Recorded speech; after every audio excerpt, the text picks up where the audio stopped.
कलापथक, लोकगीतं, पथनाट्य हे सारं वाशिमकरांना अलीकडच्या काही दिवसात अगदी रोजच बघायला मिळतंय आणि तेही सध्याच्या निवडणूक प्रचाराच्या धामधुमीत.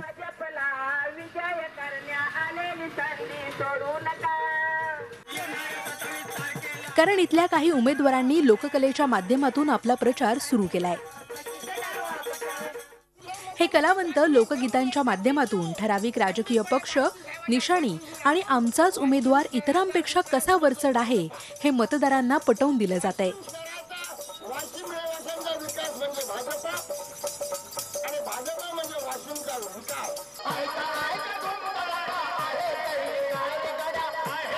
सोबतच जनतेला 27 नोव्हेंबरला मतदान करण्याचंही आवाहन केलं जातंय.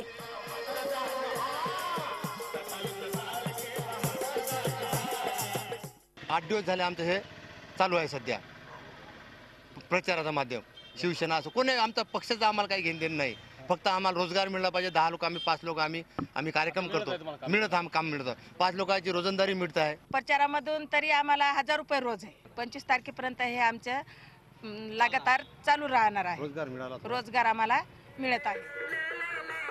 या पद्धतीनं प्रचार करणाऱ्या उमेदवारांना जनतेचाही चांगलाच प्रतिसाद मिळतोय. तर या माध्यमातून काहींना लोककलेला वाव आणि कलाकारांना रोजगार सुद्धा मिळतोय.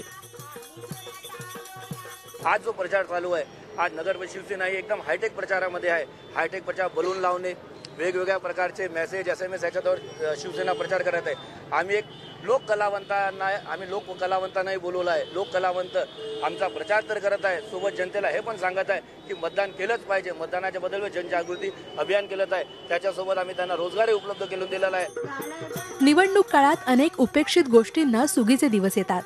वाशिमचा हा हटके प्रचार अगदी त्याचीच साक्ष देतोय.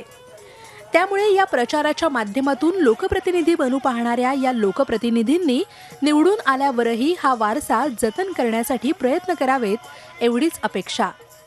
जय जगडसह bureau report, Zee Media, Washim.